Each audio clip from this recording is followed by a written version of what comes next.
Alors, effectivement, comme vous le savez, cette arrivée à Monaco a été marquée par un confinement quasi immédiat. Donc, les premiers mois de cette nouvelle mission que j'ai reçue du Saint-Père en principauté ont été marqués par un temps d'attente, de préparation plus long que prévu, jusqu'à ce que nous puissions retrouver le contact, et en tout cas personnellement c'est ce que j'attendais avec impatience, le contact avec les monégasques et les résidents pour pouvoir commencer à vivre cette mission de pasteur de ce diocèse de Monaco. Donc effectivement d'abord un temps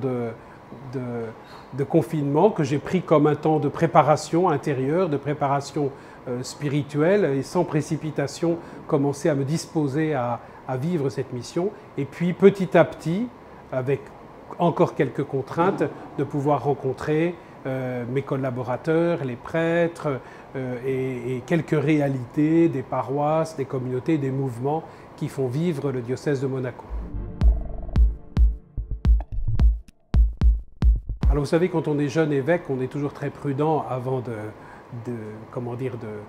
d'imaginer comment sera notre mission, mais c'est vrai qu'il y a déjà des éléments qui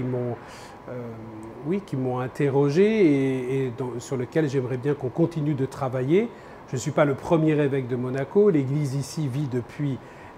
bien longtemps, déjà des chantiers liés à l'évangélisation, à une plus grande proximité avec ceux qui nous entourent. Ces chantiers ont déjà été entamés. J'aimerais les poursuivre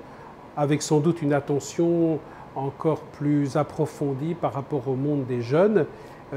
et des enfants et de la transmission de ce que nous pouvons leur transmettre grâce à l'éducation et aussi à tout ce que nous pouvons mettre sur pied pour les accompagner, pour participer à notre mesure à une éducation globale. Et puis aussi comment nos communautés chrétiennes, nos communautés paroissiales sont aptes aussi à accueillir des personnes qui parfois redécouvrent ou viennent d'un peu plus loin et sont moins familières de notre culture catholique ou de notre environnement traditionnel. Donc voilà, ça c'est des points qui me semblent importants à traiter, mais j'ai encore tellement à découvrir de ce lieu qui m'accueille que je veux aussi me donner le temps de mieux connaître, mieux comprendre, mieux apprécier la principauté et ceux qui l'habitent. C'était un premier contact, donc on s'est d'abord tout simplement présenté un peu nos parcours respectifs, et puis on s'est encouragé l'un l'autre à accueillir ce lieu, à prendre le temps de découvrir sa spécificité. Et lui aussi est tout à fait conscient que c'est une mission qui ne ressemble pas trop à ses missions précédentes, pourtant très variées, très riches. Et je lui ai dit que c'était un peu la même chose pour moi par rapport à toutes les missions que j'ai pu recevoir jusqu'à aujourd'hui. Là, je me retrouve dans un nouveau contexte. Et puis comme évêque, c'est quelque chose de tout à fait inédit pour moi, que je n'avais pas forcément beaucoup prémédité. Donc je suis heureux qu'on puisse aussi s'encourager les uns les autres dans nos missions, dans le respect de la spécificité de nos engagements et en même temps qu'on se sente soutenu, encouragé, parce qu'on veut tous servir à notre manière la principauté. Alors, vous savez, maintenant, depuis ce qui nous est arrivé en 2020, on est très prudent avant de faire de tirer des plans sur la comète et d'imaginer des grands événements. On est toujours un peu prudent, on ne sait toujours pas effectivement comment nous allons pouvoir assumer les mois qui viennent, mais ça ne nous décourage pas parce qu'il nous semble important de ne pas mettre sur pause et d'attendre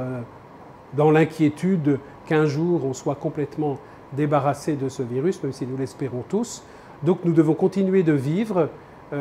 inviter les chrétiens de la principauté à la fois à être responsables par rapport à leur vie, leur comportement, le respect des gestes barrières, et en même temps à ne pas tomber dans une espèce d'angoisse permanente, de continuer de vivre et de trouver des nouveaux moyens de nourrir notre relation de ne pas tomber dans une méfiance de tous ceux qui pourraient être des dangers pour nous, mais de trouver comment nourrir les relations, travailler la qualité de nos relations, en particulier dans les événements que nous proposons. Alors, pour donner quelques exemples concrets, nous avons déplacé beaucoup de célébrations du printemps à l'automne, en particulier la célébration des confirmations des jeunes. Et là, beaucoup de nos dimanches vont être prévus, enfin en tout cas organisés pour qu'on puisse faire ces célébrations. Et on essaiera de relancer les différents groupes, lieux de débat, bien sûr la catéchèse en lien avec les paroisses ou les écoles. Donc ça, on va essayer de redémarrer au maximum